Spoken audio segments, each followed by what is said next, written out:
Hello friends, तो कैसे हैं आप। आज हम बात करेंगे हमारे बॉलीवुड की एक ऐसी शेरनी की जिसने काफ़ी सालों से सबकी सही वाट लगा रखी है।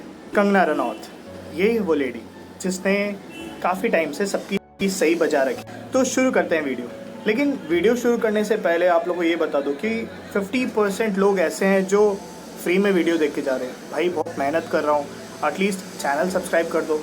अगर आप नए हो मेरे चैनल पे तो प्लीज़ चैनल को सब्सक्राइब कर देना और बेल आइकन पे क्लिक ज़रूर कर देना ताकि मेरे नए वीडियोस आप लोग को सबसे पहले मिल सके। तो वो कहते हैं ना, शेर हमेशा अकेला चलता है, अकेला रहता है और अकेला ही राज करता है।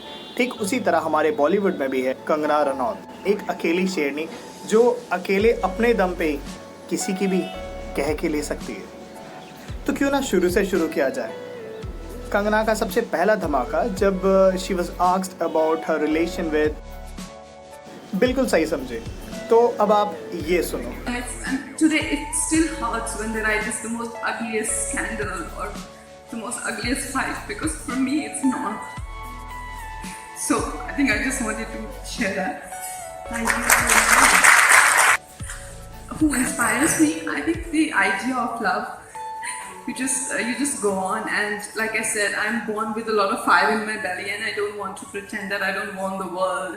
I am this sacrificing woman. I just want love. No, I want everything, and I want to do better than my lover. I want to outdo my father. I want to make more money than my husband. And if that scares you and make you run away, then you. तो देखा आपने कैसे धमाके करती आ रही है ये हमारी बॉलीवुड की शेरनी। तो इसका नेक्स्ट टारगेट था नेपोटिज्म का बाप, यानी करण जौहर। किसी आईफा अवार्ड में उसने जाके बोला था कि कंगना जॉबलेस है and she has no work now in the industry. तो अब आप ये सुनो कि वो कैसे वाट लगाएगी करण की। How Karan mocked me on IFA stage and called me, sort of on nepotism, and he said I'm jobless and I'm looking for a job from him or something like that. I mean, look at my talent and look at your movies. I mean, really.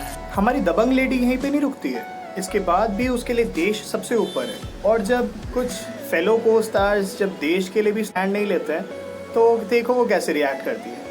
I think with Anupama there was Ranveer or Alia or somebody like that जो कहते हैं कि हम politics के बारे में क्यों बोले, हमने क्या किया, हमने कुछ नहीं किया। So ऐसे नहीं चलता। You have to be responsible. I think Ranveer Kapoor was telling somebody कि मेरे घर में तो बिजली पानी आता है, मैं क्यों पॉलिटिक्स से, So how ये देश ने, आप उस देश की वजह से आपका घर है, ये देशवासियों का ही पैसा है जो जिससे करके आप मर्सिडीज में बैठते हैं। यू कैन नॉट से मेरे घर में बिजली पानी आता है, मुझे तो क्या लेना देना। This is absolutely irresponsible. और इतना क्या करियर प्यारा हो गया है इनको कि इनको देश की कुछ नहीं पड़ी हुई। आई थिंक मयंक शेखर को रणबीर कपूर वो इंटरव्यू दे रहा था जब उसने कहा मेरे घर में बिजली पानी आती है। How did he not answer him back? How did he not make him sit and ask him to get lost from there? हमेशा से कंट्रोवर्सीज में रहने वाली हमारी कंगना रनौत जब एक बार रिपोर्टर के साथ भिड़ गई और उसने उसे कहा कि तुम्हारी ज़ुबान बहुत गंदी है या फिर मैं तुम्हें थप्पड़ मार दूंगी, ऐसा कुछ जब उसने कहा तो उसके बाद ये पूरे टीम अप हो गए, पूरे गैंग अप हो गए इन ऑर्डर टू कंगना को बदनाम करने के लिए, उसकी मूवीज़ फ्लॉप कराने के लिए। तो उसके बाद कंगना का रिएक्शन देखो कैसा था। मैं अपनी जो हमारी इंडियन मीडिया है उसके बारे में आपसे कुछ कहना चाहती हूँ। उस तरीके से नहीं, गाली गलौज करके, गंदी बातें लिख के, प्रोफेशनल ट्रोल्स जो है खुद को मुफ्त का खाना खाने पहुंच जाते हैं ये। तो उस गिल्ट के चलते उन लोगों ने मुझे धमकी देना शुरू किया है कि मुझे बैन कर देंगे या मेरी कोई चीज़ का मुझे कवर नहीं करेंगे या मेरा करियर बर्बाद कर देंगे। अरे नालायकों, देशद्रोहियों, बिकाऊ लोगों, तुम लोगों को खरीदने के लाखों भी नहीं चाहिए। तुम लोग तो इतने सस्ते हो, 50-60 रुपए में बिछ जाते हो। मैं तुम्हारे सामने हाथ जोड़ती हूँ और कह रही हूँ कि प्लीज़ मुझे बैन करो, क्योंकि मैं नहीं चाहती कि मेरी वजह से तुम लोगों के घर में चूल्हा जले। तुम जैसे नालायक मुझको बर्बाद करोगे। तुम लोगों के बाप दादाओं को भी मैंने लोहे के चने चबाए हैं। आज मैं अगर तुम लोगों जैसे लोगों की चलती ना मूवी माफिया और तुम जैसे सड़े हुए सूडो जर्नलिस्ट की चलती तो आज मैं इंडिया की टॉप एक्ट्रेस और हाईएस्ट पेड एक्ट्रेस नहीं होती। और अब जब एक नॉन स्टार किड यानी कि सुशांत सिंह राजपूत की डेथ हुई तो उसके बाद ये एक अकेली बंदी है, ये एक अकेली ऐसी स्टार है जिसने अभी तक इतना स्ट्रांगली रिएक्ट किया है सिचुएशन पे। She has been literally into an investigation. वो पूरी एकदम घुस गई है इस मैटर में। मतलब she is putting her 200% to bring out justice for Sushant Singh Rajput. आप ये वीडियो चेक करो। सुशांत सिंह राजपूत की मौत ने हम सबको झंझोड़ के रख दिया है, मगर कुछ लोग जो इस चीज़ में माहिर हैं कि कैसे पैरेलल नैरेटिव चलाना है, वो इस तरह से चला रहे हैं कि हाँ, जिनका दिमाग कमज़ोर होता है वो डिप्रेशन में आते हैं, हाँ, सुसाइड वगैरह कमिट करते हैं। जो बंदे ने स्टैनफोर्ड की स्कॉलरशिप, वो रैंक होल्डर है in his entrance for engineering, उसका दिमाग कमज़ोर कैसे हो सकता है? अगर आप देखें उनके कुछ लास्ट पोस्ट, वो क्लियरली कह रहे हैं कि लोगों को बैक कर रहे हैं कि प्लीज़ मेरी फिल्म में देखो, मेरा कोई गॉड फादर नहीं है, मुझे निकाल दिया जाएगा इस इंडस्ट्री से। अपने इंटरव्यू में वो जाहिर कर रहे हैं कि मुझे क्यों नहीं ये इंडस्ट्री अपनाती है, I feel like a left over. तो क्या इसमें इस हादसे की कोई बुनियाद नहीं है? किस तरह से अगर किसी और स्टार किड ने इस तरह से 6-7 साल के स्पैन में काय पहुंचे, जैसे उनको कोई डेब्यू की कोई एक्नॉलेजमेंट, कोई अवार्ड नहीं मिला, या केदारनाथ या धोनी या छिछोरे जैसी फिल्म, एक गली बॉय जैसी एक वाहियात फिल्म को सारे अवार्ड मिलते हैं। Chhichhore is the best film and the best director, उनकी फिल्म को कोई एक्नॉलेजमेंट नहीं। हमें आपसे कुछ नहीं चाहिए, हमें आपकी फिल्में नहीं चाहिए, लेकिन जो हम खुद करते हैं आप हमारे एक्नॉलेजमेंट क्यों नहीं हमें देते हैं? मुझे इनकी फिल्में, मैं जो खुद फिल्में डायरेक्ट करती हूँ, उनको सुपरहिट फिल्मों को ये फ्लॉप घोषित करते हैं। मुझ पे 6 केसेस क्यों डाले गए, क्यों मुझे जेल में डालने की कोशिश की गई? और मुझे इनके जो चमचे जर्नलिस्ट हैं, वो सुशांत जैसे लोगों पे जो ब्लाइंड आइटम्स लिखते हैं कि वो साइकोटिक है, न्यूरोटिक है, एडिक्ट है। संजय दत्त की एडिक्शन तो आपको बहुत क्यूट लगती है। वो लोग मुझे मैसेज करते हैं कि तुम्हारा बहुत डिफिकल्ट टाइम है, तुम ऐसा वैसा स्टेप मत उठा लेना। ऐसा क्यों कहते हैं मुझे? ये क्यों मेरे दिमाग में डालना चाहते हैं कि आप सुसाइड कर लीजिए? तो ये सुसाइड थी कि ये प्लान मर्डर था? लेकिन सुशांत की गलती यही है कि वो उनकी बात मान गया। उन्होंने कहा तुम वर्थलेस हो, वो मान गया। उसने he didn't remember what his mother told him। उन्होंने कहा कि तुम्हारा कुछ नहीं होगा, वो मान गया। वो चाहते ही ये है कि वो इतिहास लिखे और ये लिखे कि सुशांत कमजोर दिमाग का था। वो ये नहीं बताएंगे कि क्या सच्चाई क्या है। तो हमें ये डिसाइड करना है कि who will write the history, we will decide that। इसे कहते हैं सही तरीके से बजाना, या फिर आप ये भी कह सकते हैं कह के लेना। तो ये काफ़ी टाइम से चला आ रहा है, बट हर बार क्या होता था, कोई ना कोई स्टार चुप हो जाता था और वो सिचुएशन को लेट गो कर देता था। लेकिन सुशांत सिंह राजपूत के डेथ के बाद हम लोग के सामने काफ़ी सारे इंस्टेंसेस सामने आए, बट ये जो लेडी है ये अभी भी रुकी नहीं है। कल ही इन्होंने एक वीडियो बनाया है और आप उसके स्टैट्स चेक करो। सुशांत सिंह राजपूत की हत्या के बाद कई चीजें बाहर निकल के आई हैं। कुछ मैंने इंटरव्यूज पढ़े हैं, कुछ डायरेक्टली भी बात की है। तो उनके पिताजी का कहना है कि वो फिल्म इंडस्ट्री में हो रही टेंशन के करके बहुत ज्यादा परेशान थे। अभिषेक कपूर जिन्होंने उन्हें लॉन्च किया, उनके साथ हाल ही में एक फिल्म की है केदारनाथ। उनका कहना है कि it was a systematic dismantling of a fragile mind. Ankita जो उनकी लॉन्ग टर्म पार्टनर रह चुकी है, उनका कहना है कि वो सामाजिक रूप से की गई अपमान और बेइज्जती नहीं सहन कर पाया।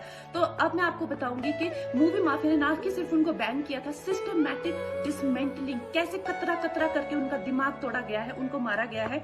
तो ब्लाइंड आइटम आप इसलिए लिखते हैं क्योंकि आप जब झूठ लिखना होता है, आपको के अंगेंस्ट कोई लीगल एक्शन नहीं ले सकता, क्योंकि आपका तो नाम ही नहीं लिखा, मगर उसकी जो डिस्क्रिप्शन होती है, जैसे मेरे बारे में लिखा जाएगा कि जिस लड़की के घुंघराले बाल हैं, जिसको नेशनल अवार्ड मिला हुआ है, साइकोटिक है, इस तरह से जो कि मनाली से डिस्क्रिप्शन पूरी दी जाएगी, मगर नाम नहीं लिखा जाएगा।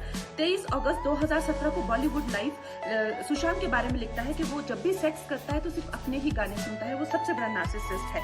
16 दिसंबर 2016 में मुंबई मिरर लिखता है कि सुशांत एक ट्रक ड्राइवर की तरह लगता है। 22 फरवरी 2019 को मुंबई मिरर लिखता है कि पार्टी में तमाशा करने के बाद सुशांत ने कांच की बोतल एक डायरेक्टर के सर पे दे मारी। 18 अक्टूबर 2018 को डीएनए लिखता है कि सुशांत ने अपनी को एक्टर का रेप किया और वो मीटू के चलते अब जेल जा सकता है। और ऐसे न जाने कितने अनगिनत झूठ।